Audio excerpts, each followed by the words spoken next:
السلام علیکم دوستو،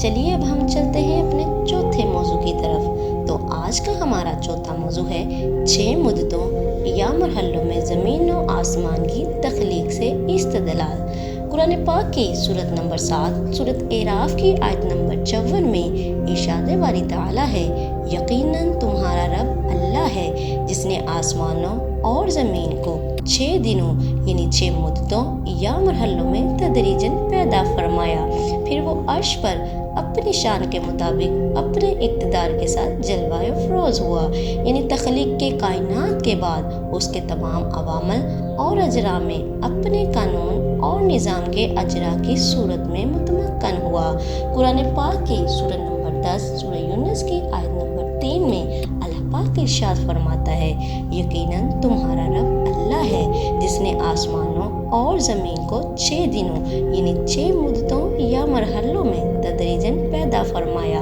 پھر وہ عرش پر اپنی شان کے مطابق اپنے اقتدار کے ساتھ جلوہ افروز ہوا، یعنی تخلیق کے کائنات کے بعد اس کے تمام عوامل اور اجرا میں اپنے قانون اور نظام کے اجرا کی صورت میں متمکن ہوا۔ وہی ہر کام کی تدبیر فرماتا ہے، یعنی ہر چیز کو ایک نظام کے تحت چلاتا ہے۔ اس کے حضور اس کی اجازت کے بغیر کوئی سفارش کرنے والا نہیں۔ یہی عظمت و قدرت والا اللہ تمہارا رب ہے، سو تم اسی کی عبادت کرو، بس کیا تم قبول نصیحت کے لیے غور نہیں کرتے؟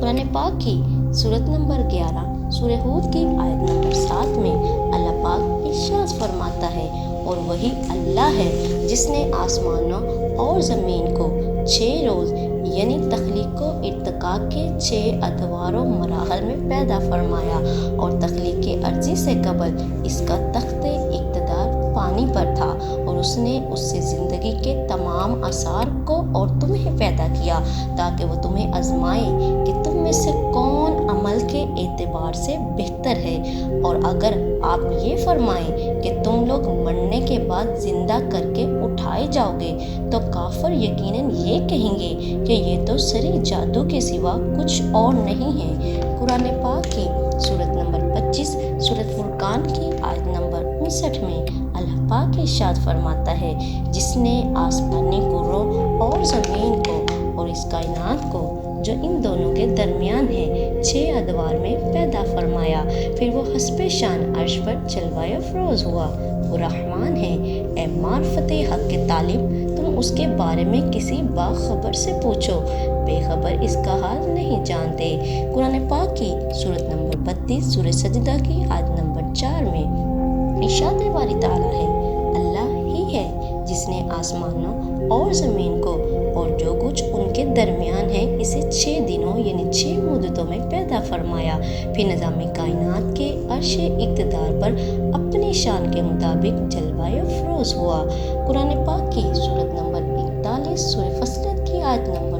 10 میں ارشاد ربانی تعالیٰ ہے، فرما دیجئے کیا تم اس اللہ کا انکار کرتے ہو جس نے زمین کو 2 دن یعنی 2 مدتوں میں پیدا فرمایا، اور تم اس کے لیے ہم سے ٹھہراتے ہو؟ وہی سارے جہانوں کا پروردگار ہے، اور اس کے اندر سے بھاری پہاڑ نکال کر اس کے اوپر رکھ دیے، اور اس کے اندر معدنیات، آبی ذخائر، قدرتی وسائل اور دیگر قوتوں کی برکت رکھی، اور اس میں جملہ مخلوق کے لیے غذائیں اور سامان معیشت مقرر فرمائی۔ یہ سب کچھ اس نے 4 دنوں یعنی 4 ارتقائی زمانوں میں مکمل کیا۔ یہ سارا رزق اصلاً تمام طلبکاروں اور حاجت مندوں کے لیے برابر ہے۔ قرآن پاک کی سورت نمبر 50 سورہ قاف کی آیت نمبر 38 میں اللہ پاک ارشاد فرماتا ہے، اور بے شک ہم نے آسمانوں اور زمین کو اور اس کائنات کو جو دونوں کے درمیان ہے 6 زمانوں میں تخلیق کیا ہے،